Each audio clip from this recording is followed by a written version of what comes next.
Hey, the whole world. It's Luandile here, the leader and the instructor of my life programming school.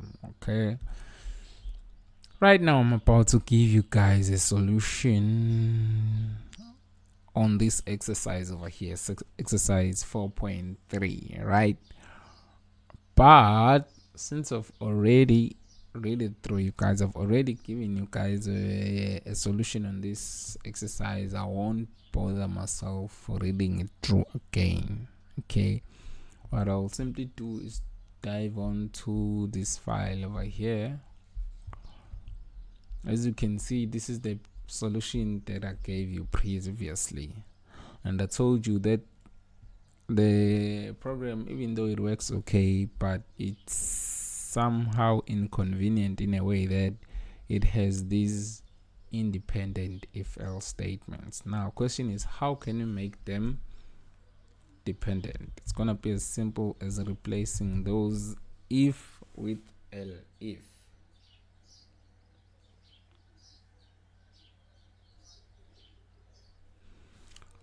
Again, I can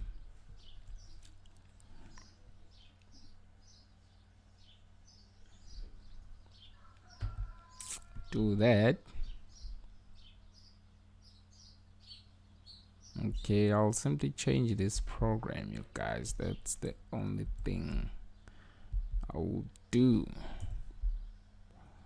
Okay, elif.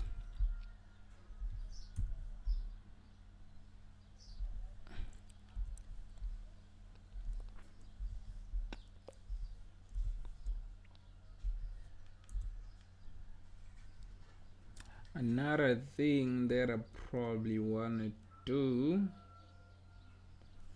is to simply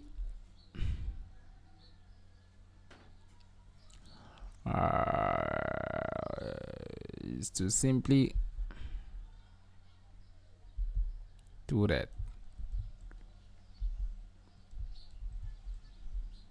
I want to get rid of the price variable. Okay.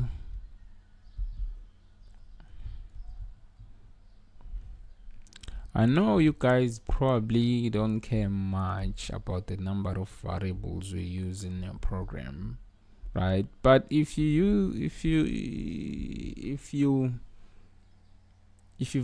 got an interest in other languages such as C++, Java, this stuff can be useful, you guys, to understand it, because you don't wanna overwhelm your stack, right? You don't wanna have too much variables in your memory. Anyways, I don't wanna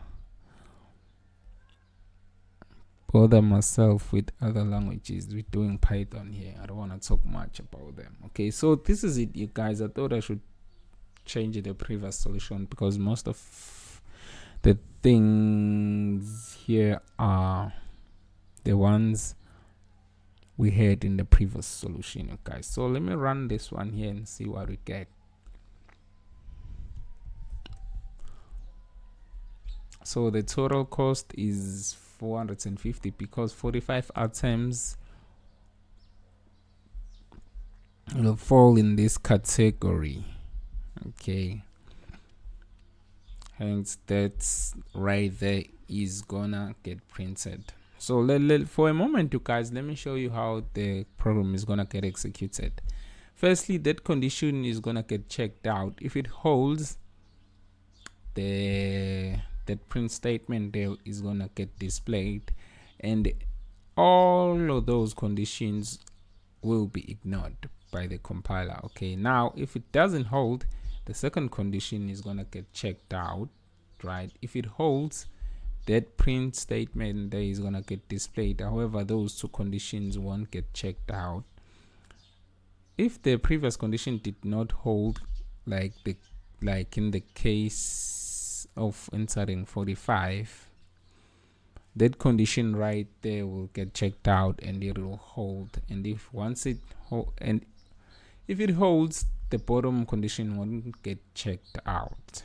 Okay, This is more convenient compared to the previous solution where we had to,